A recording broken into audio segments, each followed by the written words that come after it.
Hey, hello neighbor. So good to see you today. I'm Lorenzo Rios, President and CEO of Valley PBS, and I'd like to welcome you to this year's Nominate Your Neighbor Awards. Normally, we would be live and in person, but for safety, we're coming to you from our studios to your screen.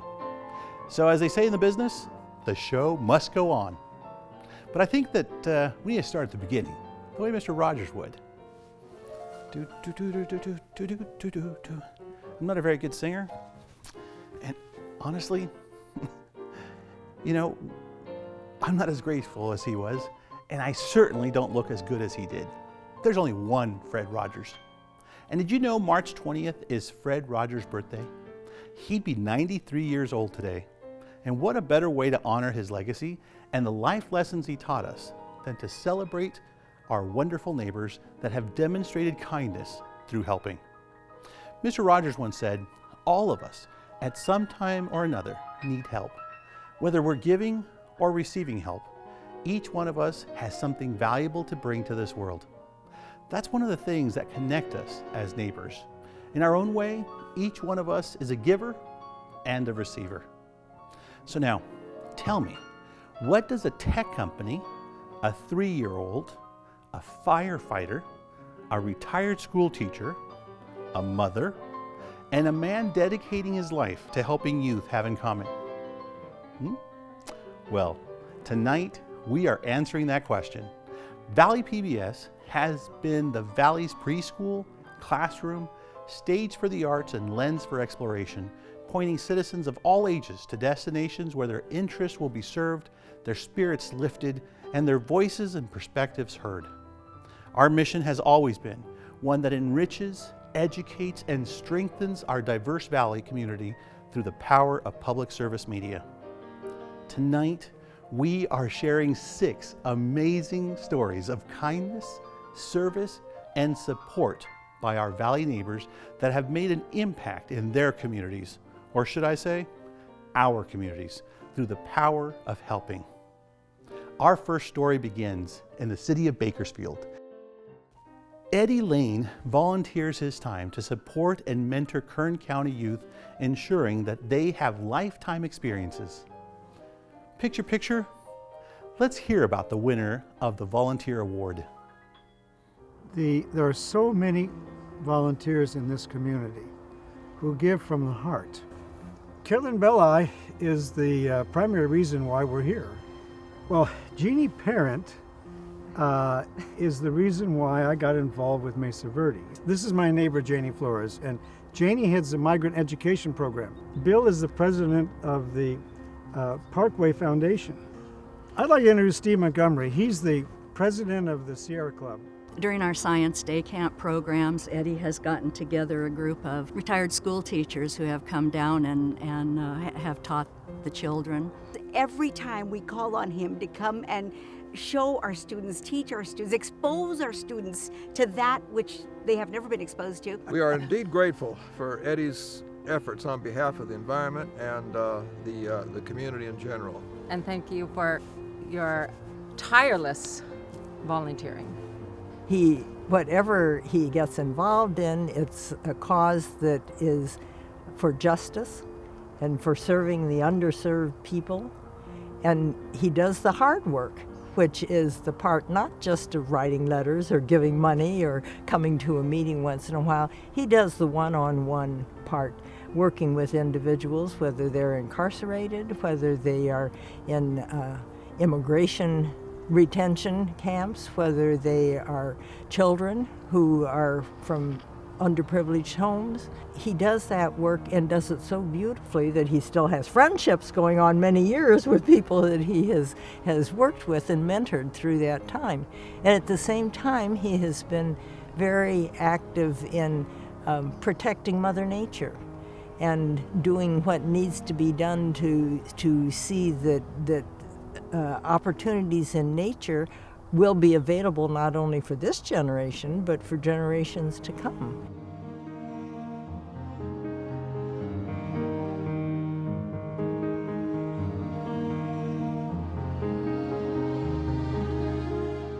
and he just stood out as being one who was especially devoted to single-mindedly going toward that goal of being a Mr. Rogers helper. And so it's very appropriate to have this award from Valley PBS, from Mr. Rogers' neighborhood and his neighborhood trolley going to Eddie. And so it's my delight to be able to present him with the award for being the outstanding volunteer. So Eddie, thank you for all your service. It's been a joy to watch. Well, thank you. This is very, very kind, Jerry. Very unexpected. I didn't know anything about this till you called. So Jerry has a conniving part that I didn't know until just recently. And I'm a big fan of Valley Public Television. I watch it all the time. Nothing that we do is done individually. It's always done with others. And we all have different talents, but working together we can make for a better community. And that's the kind of inspiration that I get from Jerry and from the others. And as I've learned when I get older, you know, you always get more than you give. Jerry and the others have given a lot over the years, and we've received a lot back. So I'm very grateful to Valley Public Television and to Jerry, and very honored again. Thank you. But I want to talk about them. I want to switch this up here. Enough of this me stuff. The people who you've met today all have for years and years and years been engaged in community service. And I'm so grateful that my neighborhood, which came today, are people who each deserve an award. If we could make 1,000 trolleys, I think between us all we could pass out 1,000 trolleys. So I want to say thank you for those who enable me and others in this community to be of service. Thank you, thank you, thank you. Thank you. Thank you, Eddie, for all you're doing in the community. Our next neighbor is a Fresno-based tech company that has changed the lives of thousands of people and positively impacted the Central Valley. The recipient of our business award goes to Bitwise Industry. Picture, show us.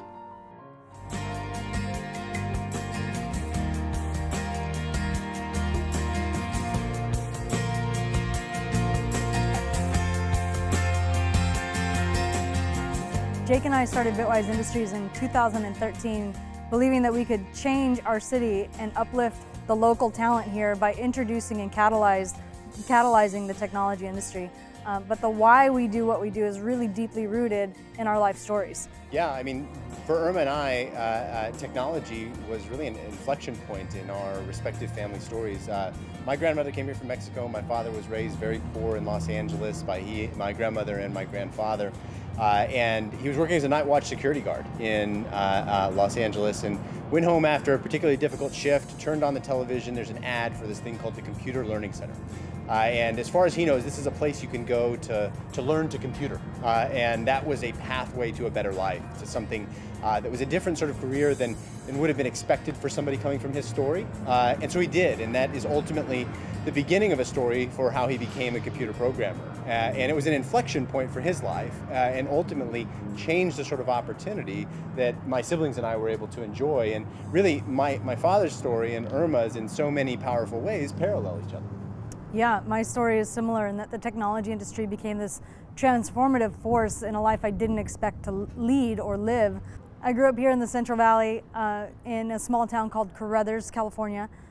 Third generation Mexican American. My family immigrated here to follow the food and the work. So a family of field laborers, and really didn't see in front of me and as part of my life story things like starting a company or going to college. Very accidentally made my way to college on a scholarship, and via just this beautiful moment of serendipity chose a major that would forever change the trajectory of my life. That major happened to be computer science and engineering, and in the very, very first job that I had at the bottom of the totem pole in that industry, I was already out earning most of the folks I knew at home, and I knew in that moment that this industry could change lives. Ultimately, if you sort of fast forward the tape and you bring these two stories together, taking the technology industry from these different angles, we knew that it could be transformative for the people of Fresno and other underdog cities like ours.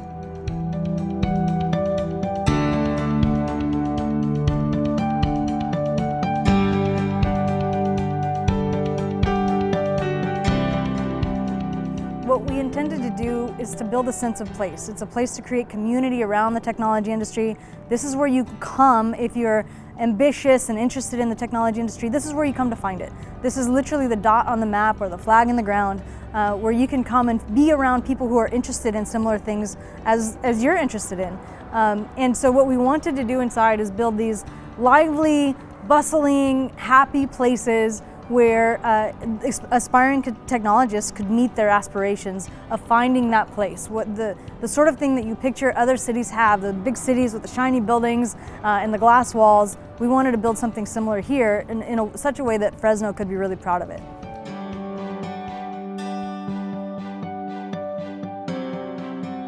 We didn't have a very specific end goal in mind. We were just solving the next problem in front of us. Where do you find the technology industry in a place like Fresno? Where do you find the talent for that technology industry in a place like Fresno? Where do they sit? Where do they get their coffee? What are they excited about? How do we get them engaged in their communities? All of those things were problems that we saw ourselves experiencing the technology industry from very different lenses. I was an entrepreneur and engineer, Jake an intellectual property attorney, but both looking at our city and asking ourselves, what can we do about these things that we see directly in front of us? Little bit by little bit, that became Bitwise Industries, which to this date we have just under 500,000 square feet in California for technology tenant to reside. We have, as Jake said, 5,000 students who have come through our doors, 80% of whom are achieving technical employment. Those things, while important in terms of metrics, what we really wanted was a way to participate in the technology industry that doesn't often exist in underdog cities. And so that's what we were setting out to create. It became what's behind us now.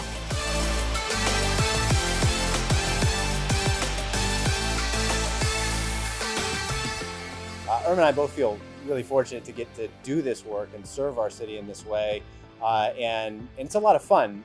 One of the things, though, that's fun to be able to recognize or nominate is the work that our team does. I mean, we have an extraordinary group of folks that are Fresno and Valley kids that grew up and are getting to do this extraordinary thing in downtown Fresno. And so anytime that there is a chance to put their work forward is really neat. And to be recognized is obviously a great honor.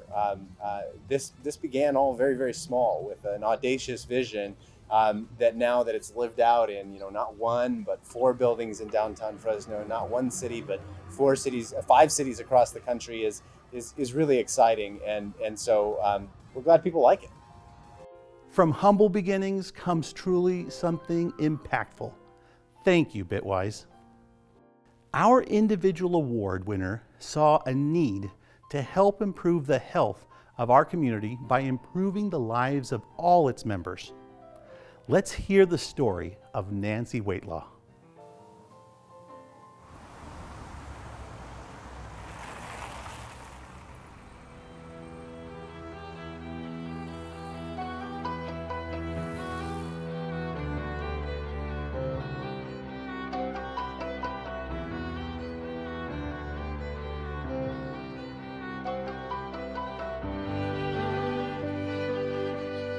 And it was a great difficulty for me for a long time because I had retired from being a teacher.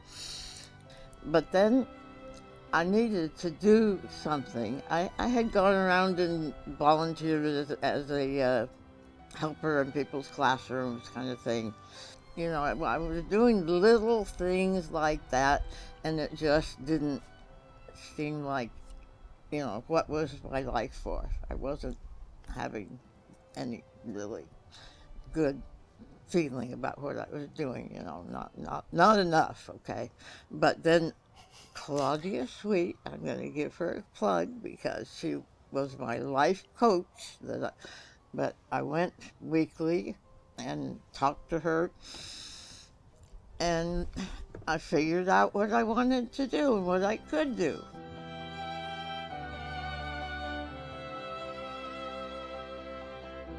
you don't have to go very far to see the anguish that homelessness has created in our community.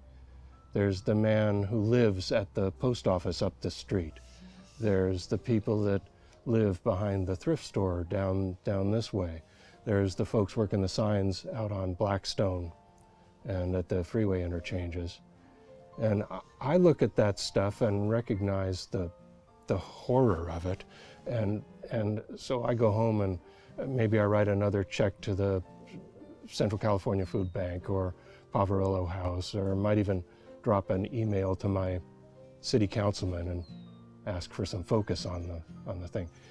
Nancy looks at that and sort of thinks it over and goes and buys a house, gathers a bunch of like-minded people to form a board of directors, forms a nonprofit corporation, builds shelters, brings in homeless people, and has been running the thing for years now. I can't imagine doing that. I'm completely in awe. And it's to the benefit of our neighborhood and our community.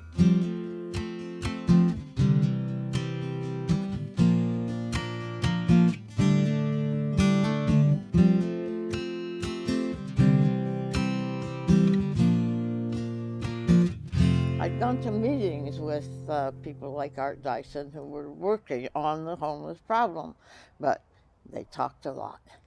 And they kept talking a lot, and I kept getting more and more frustrated with all this talk a lot. So I started looking for property. I liked every property I saw, but I was involved a little bit with Art Dyson, and he had a vision of helping the homeless and of building shelters that were really special for them.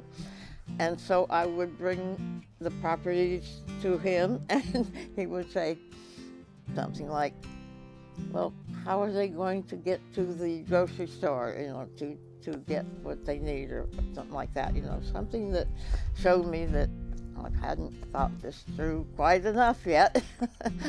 But then I found the property that I ended up buying, and at first it was pending being sold to somebody else, and I thought, well, I've lost that. But then it came back on the market, it fell through, and I kind of snapped it up.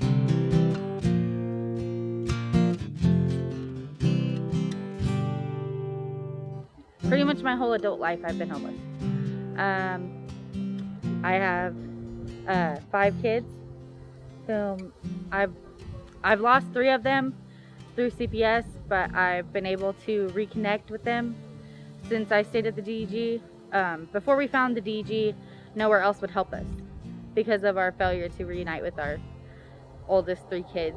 Gosh, I was thinking to myself, wow, this is right off the edge. How can this work? But everybody thought that to me. Yeah. But she got hooked up with Art Dyson, is a well-respected guy, so that was a big plus. And bringing in some of the other folks that were brought in, Nancy turned this crazy thing into a really legit enterprise. And for me, sitting next door, kind of watching this, getting periodic reports here and there, pretty impressive.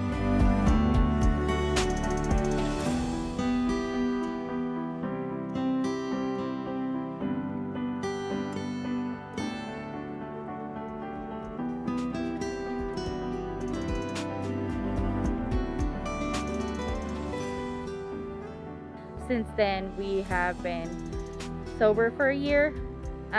We've both found jobs. I currently work at Walmart. We're supposed to get our kids back in July. We've been able to reunite with the kids that we lost.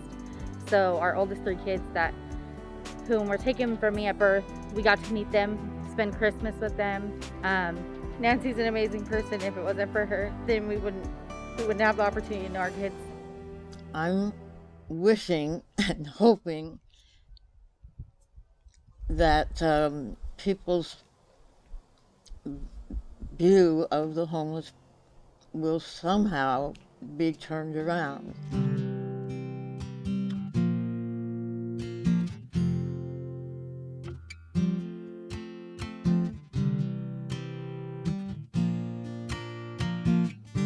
Nancy, I'm overjoyed to be able to present you with this Valley PBS Neighborhood Trolley Award for the tremendous, unbelievable work that you've done with the homeless folks and the Dakota Eco Garden.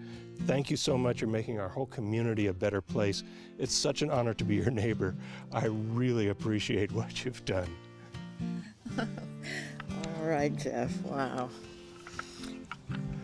Let's see.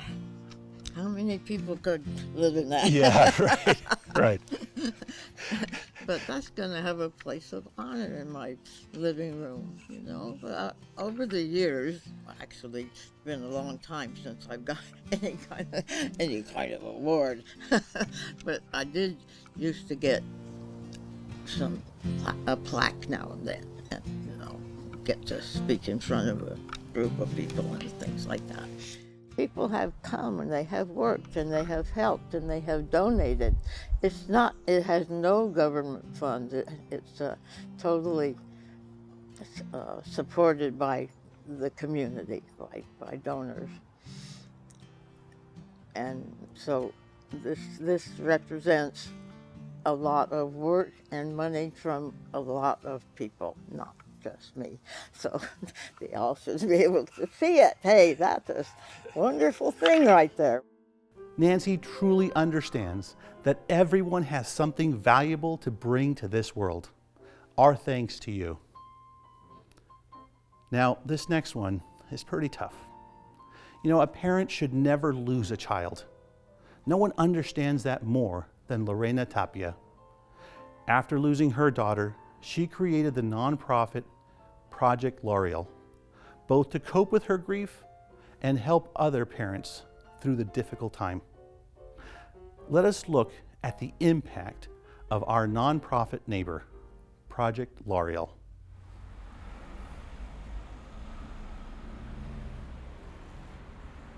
We help families and mothers that have dealt with the loss of a baby. We help support them with memory boxes filled with informational material, give them support on how to deal with grief. And within this box there's also mementos, keepsakes, and just memorial things that can help them cope with their loss. We started in 2014, and that year is when I had my own loss. Her name was L'Oreal, and she was born sleeping, so she was a stillborn. And I had a very hard time during that year processing everything and going through the grieving process. And so I reached out to a community of mothers and families of loss, and they helped me quite a bit to cope and organize and eventually come up with Project L'Oreal.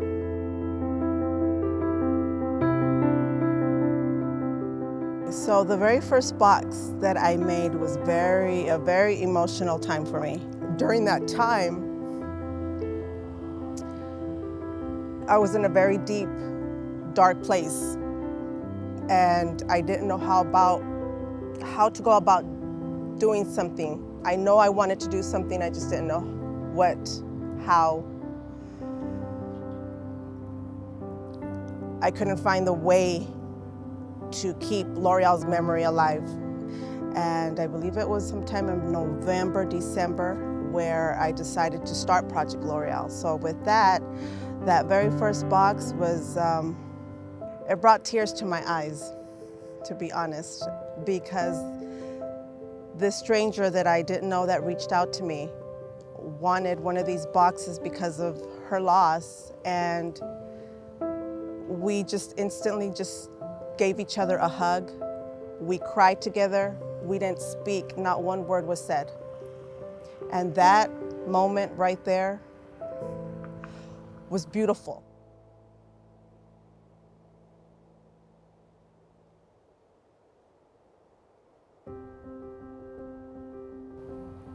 As long as I had employment.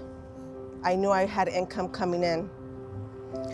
And with whatever leftover I had, I sacrificed a little bit here and there. And I just started looking for encouraging items, inspirational items,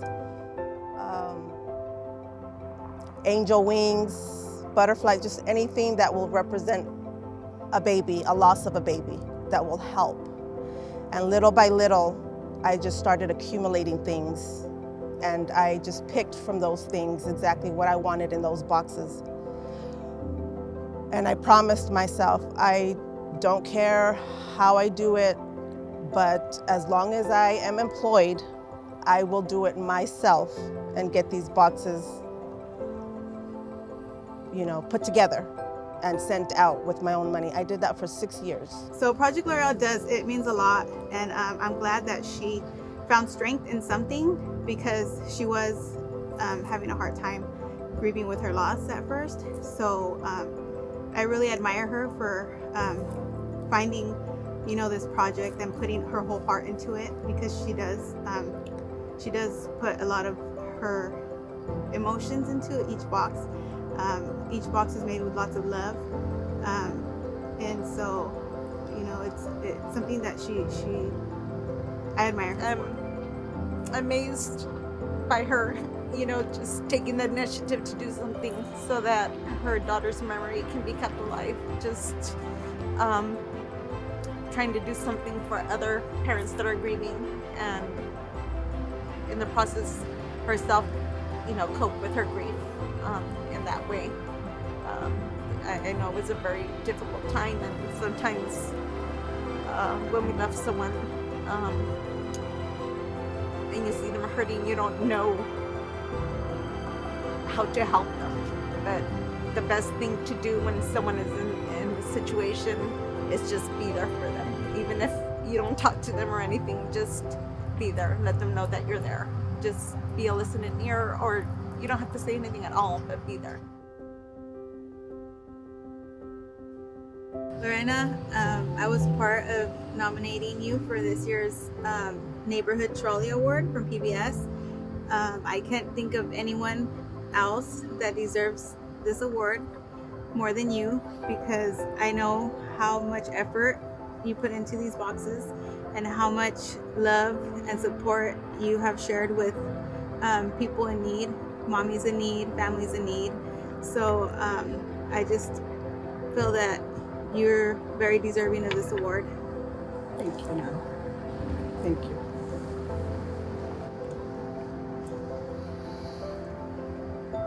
I just want to let you know that I am very, very proud of you. And I am proud to be part of Project L'Oreal. It's just amazing the work that you do. And it just makes me emotional because I've seen you go through this, but I'm proud of you, sister. It's amazing all the families that you have touched, and I'm just proud to be a part of it, a part of Project L'Oreal. Just to share a quick little story here. I used to work for a company that used to sell books. And I came across this one book here that really caught my eye, and I knew I needed to get it because it reminded me of my childhood and the fond memories I have from watching Mr. Rogers.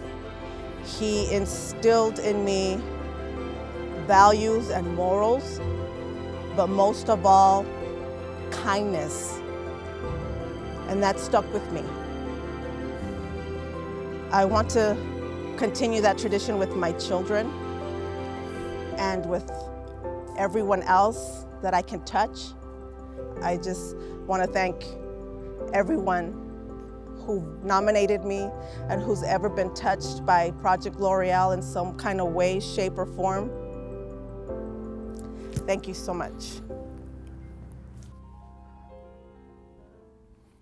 Light can be found in the darkest of places. Thank you, Lorena and Project L'Oreal, for shining your light into our neighborhood. Emmy Rose Lovick, a 3-year-old, uses art to brighten communities and color our hearts in hope for the future. As the recipient of this year's Daniel Tiger Award, Emmy shows us all that you're never too small to make a big splash in the world. I'll help you. I'm just gonna talk clearly and happy, and that's it. Just like you normally would say. I'm right here. Okay. So how old are you, Emmy? 3. You're 3 years old? Yes. 3 years old. What do your paintings do? Help people. They do help people. Is that your favorite part about it? Mm-hmm. Yeah. Turn around, please, so you can put it on you. And tie it in the back. There she goes. Ooh, I can't wait to see what you put Daniel Tiger on. Last year in March when the pandemic hit, I mean, we were all just worried. We didn't know what was coming, and I just was looking for a way to entertain a 2-year-old at the time. So because I'm an artist, I just said maybe she'll catch on to painting, you know. So I tried to think of some symbols that meant something that needed, you know, the world needed right now. And it was a heart, a peace sign, and a cross. Pink. Okay. And she got really into it. And that's kind of how it started. So once she started getting into it, I was thinking we could maybe do something with this. You know, I know we can't be like doctors or nurses and things like that. You know, I can't help the world in that way, but I wanted her to know, like, hey, you're little, but we can do something right now. You know, we could do something to help the world right now. And so that's where it started. Like many other hospitals, Community Medical Centers is a not-for-profit, and that means we rely on philanthropy and the generosity of others in the community to make sure that we can do things we need to do for folks who turn to us in need. And what we're talking about here is a remarkable gift from one of our tiniest philanthropists ever. And I say, you know, sometimes the greatest things come in small packages, and in this case, it's Emmy Lovick.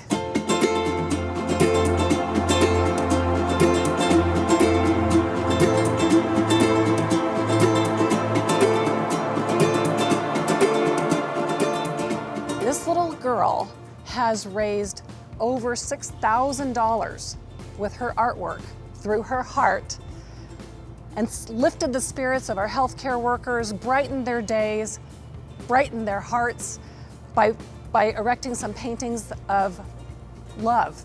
Our community has really stepped up in so many ways, from donating money to donating food, but specifically Emmy's painting has been so uplifting for us and our spirits. Just having the small things of positivity that's being shown throughout the community and just showing the other side of things, that it's not all negative and that it can be very, very positive for us. And Emmy raising $6,000 may not sound like a lot, but it really kind of is if we break it down to how it makes an impact. $6,000 will pay for personal protective equipment for 32 of them in a month. We have thousands of employees here, so we need others to get on board. But I'll tell you what, Emmy's drop in the bucket made a big splash.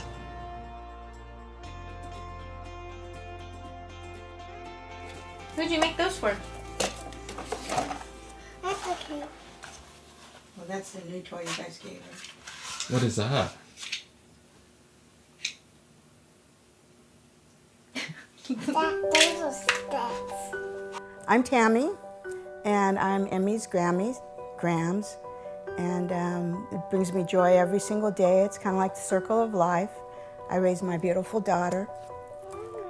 Always, I just wanted her to be happy, to do what she wants to do, because if she does what she wants to do, it's instant success. So when she told me I was going to have a granddaughter, it was just, I believe in miracles. Granny. Here we go, hurry up, hurry up.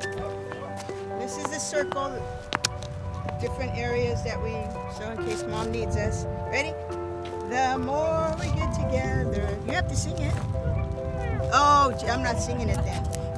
Let's go there. All right. What do you mean I look like a fool? Every day when I get here, since birth, I would take care of her in the morning and then go to work and come back and can hardly wake up and pretty much listen to what she wanted to do and go where she wants to go, and just introduce her to everything, just like I did Erin. And you get a personality, you get a different character. I don't like cookie cutter kids. I love everybody's different styles. Remember, there's a big monkey in the new cruise. There is? There is. Oh my There is? word. Yeah.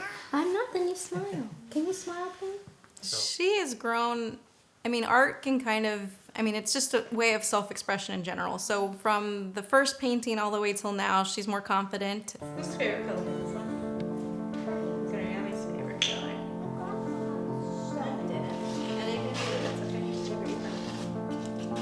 She knows how to explain herself more and explain the work more when I talk to her about it, especially.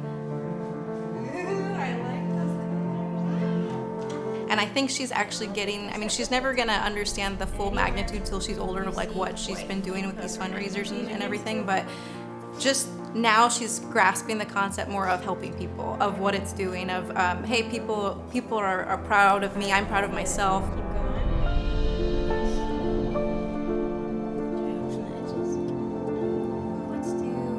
I've noticed she's known her colors more, so it's helped on the learning curve too.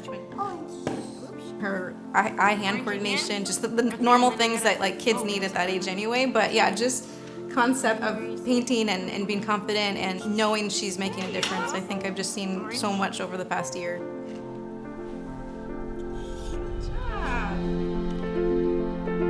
There you go. Anywhere you want. What other color do you want to poop with? Purple? Tiger stripes.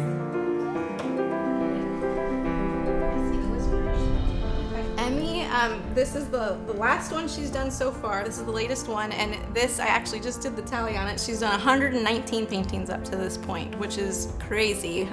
This is now going to be the 5th fundraiser, what we will do for the state of Texas. So yeah, it's just surreal, but that's yeah, about 119 to date. Can I get that now? That's fun!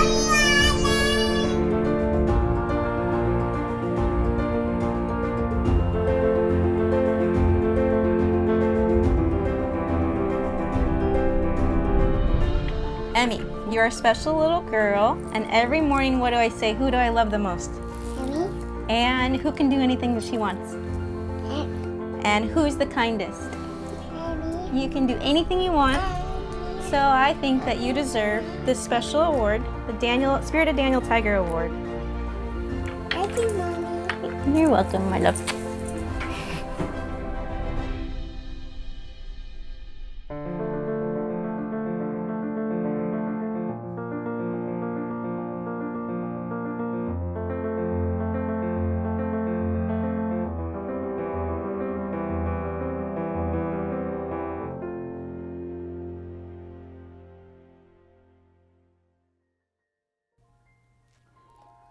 Thank you, Emmy, for adding to the canvas of our neighborhood.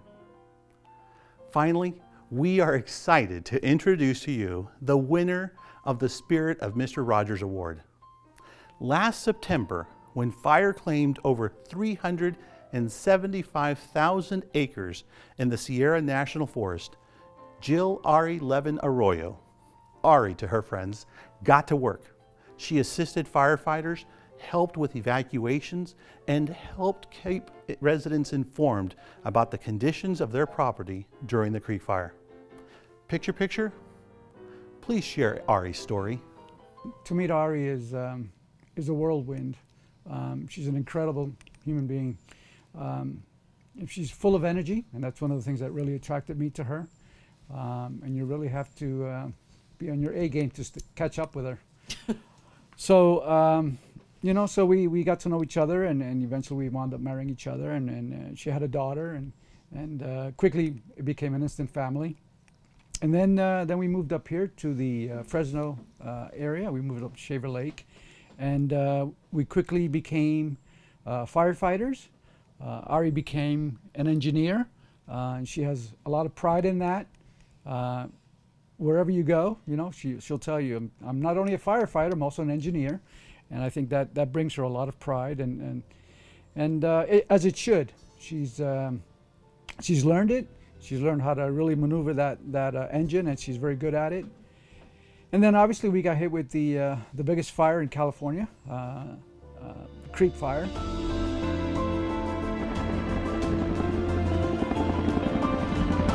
K3 Golf, Custer 516, Airground.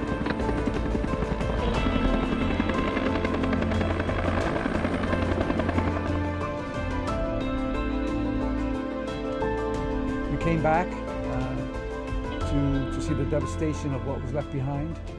This fire pretty much evaporated everything in its path. We had 88 homes in our community, and this is simply Cressman Road and the roads that connect with Cressman Road. Of those 88, only 22 survived, so we had a 75% loss. And you know, Ari had to make some tough calls, and you could hear it in her voice. You know, your home is gone, and so she's feeling the pain of their loss, and I think it still affects her today. You know, we can't watch a show about a fire without her crying. We're in a bad spot.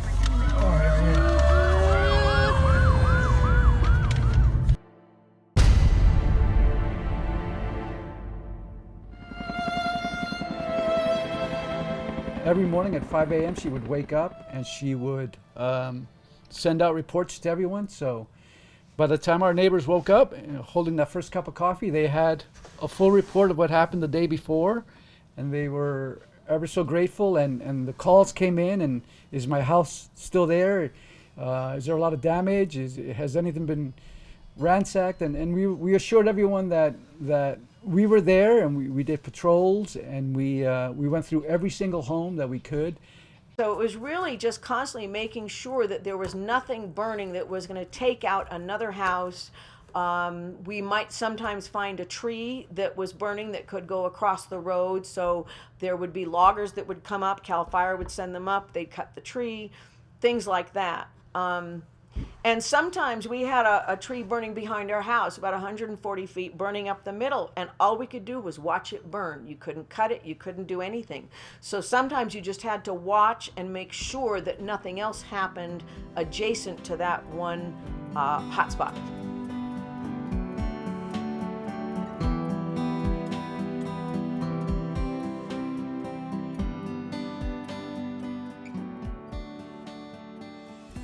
Either Peter or Joe was driving the patrol, and they managed to drive over two great big nails right in the tire. And over the next month, that patrol was on rocky roads, dirt roads, hot, fiery roads. The miles it traveled in this community was amazing, and the roads were terrible where it was going. But it kept going, and it was fine. And then it was on October 7th. Peter had gone back to work. Joe had gone back to work. Fire engines weren't on my pad, and I was standing on the deck right here, and it was really eerie. It had never been that quiet in so long, it seemed. And I looked at the patrol, and the tire was flat. And I wrote something up because I looked at that patrol, and it was like the patrol said, I still get choked up, "You're okay now. Sorry, you're okay now. You have to fix me." But it got us through times where without it we could have been in real trouble. I can't believe I got choked up again. But it was, I guess the thought was sometimes you just have to wonder, you know? It was really an intense emotional point when we suddenly had to fix the tire. You know, you go through these experiences, and you don't realize how much adrenaline you're going through, and what's keeping you going. And then when the quiet comes, you realize you miss it. You miss the rush. You miss we got to go, we got to work, we got to do this, we got to do that. And then you start to unwind, and then you realize, wow, did we just go through that? And yeah, you did. And that's why I tell Ari to take a few minutes to absorb what happened, and to not keep going all the time because you have to unwind and you have to catch up, catch your breath. But you know, it's part of you've got to take care of yourself physically and mentally and spiritually, so that when the next round comes around, you're much better prepared.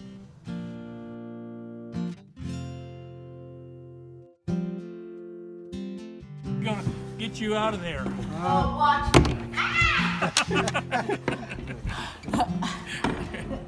Okay. Ari's been a great addition to the fire department. She has a lot of creative skills.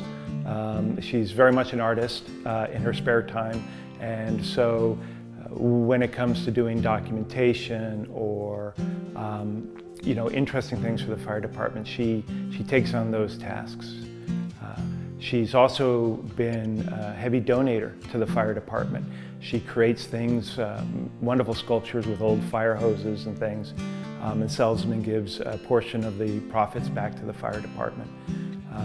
And so she's helped us out on many of our donation drives. We are, you know, bake sale funded fire department.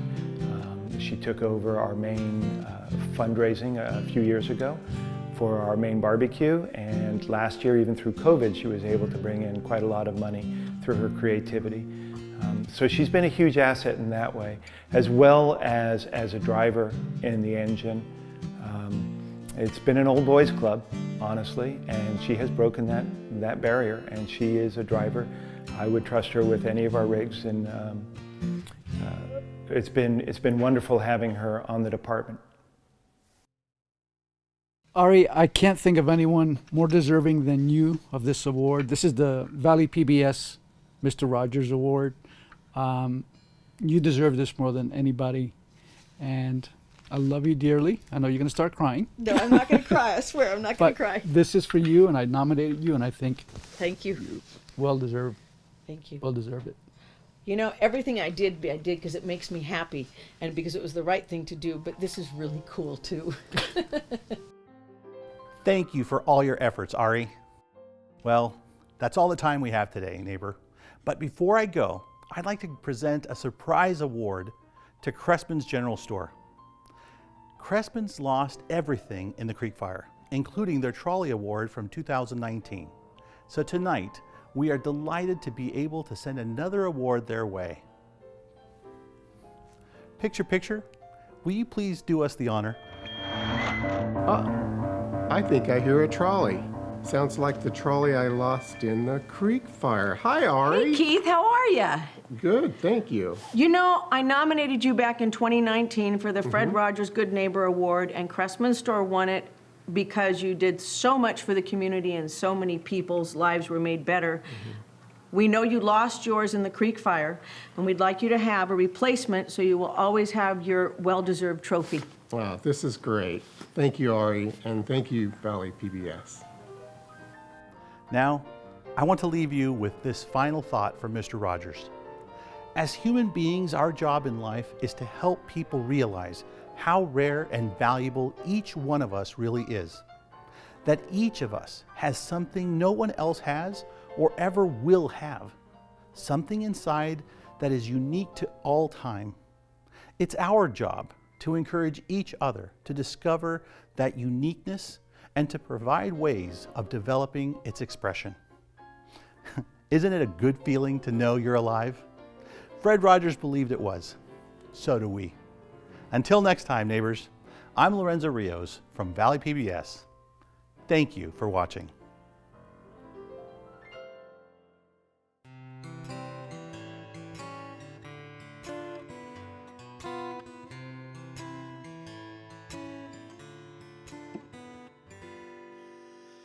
It's a beautiful day in this neighborhood, a beautiful day for a neighbor. Would you be mine? Could you be mine? It's a neighborly day in this beauty world, a neighborly day for a beauty. Would you be mine? Could you be mine? I have always wanted to have a neighbor like you. I have always wanted to live in a neighborhood with you. So let's make the most of this beautiful day. Since we're together, we might as well say, it's a beautiful day in this neighborhood, a beautiful day for a neighbor. Would you be mine? Could you be mine? It's a neighborly day in this beauty wood, a neighborly day for a beauty. Would you be mine? Could you be mine? 'Cause won't you be our neighbor?